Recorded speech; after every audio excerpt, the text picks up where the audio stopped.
Okay, today is going to be the second part of the push-up plan.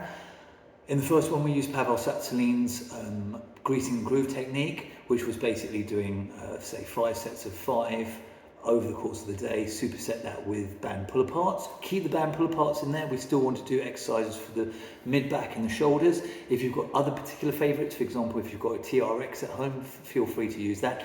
But bands are transportable and most people have them, whereas not everybody's got a TRX. On this one, we're going to introduce tempo. Tempo was taught to me by Charles Poliquin and is the speed of execution of the movement. The way he used to prescribe it was 4 digits. It would be, for example, 3, 2, 1, 0. And the first number is always the lowering phase. So, for example, think about a squat, it's you coming down towards the floor. On something like a chin-up, it's you lowering yourself down. On a push-up, it's coming down in that position. So that's the eccentric portion, that's the lengthening portion of the muscle. It's where I think it's 150 times stronger than we are concentrically. So, that's where you can really load it up. The second digit is the pause at the bottom. So, for example, on 4010, that would be 4 seconds down, no pause at the bottom, quick up, no pause at the top. For the purposes of today, we're going to do a 2210 program. So, why 2210? It's a relatively short eccentric portion, so for those of you who aren't used to eccentrics, it's not going to be that challenging. Then there's a pause at the bottom.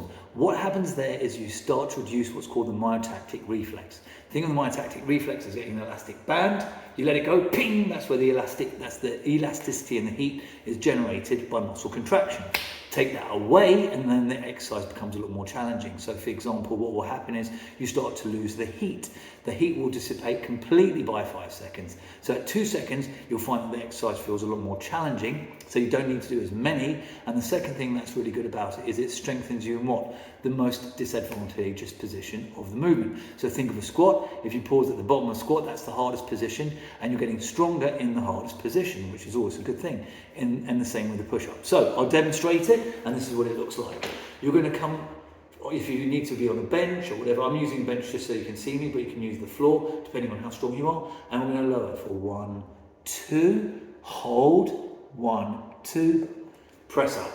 Okay, so it's 1, 2, hold, 1, 2, press up. So it's 1 second up, no pause at the top, slowly back down, 1, 2, hold, 1, 2, press up. Okay, so that's the next phase of the program, and I would say aim for about 10 reps of that.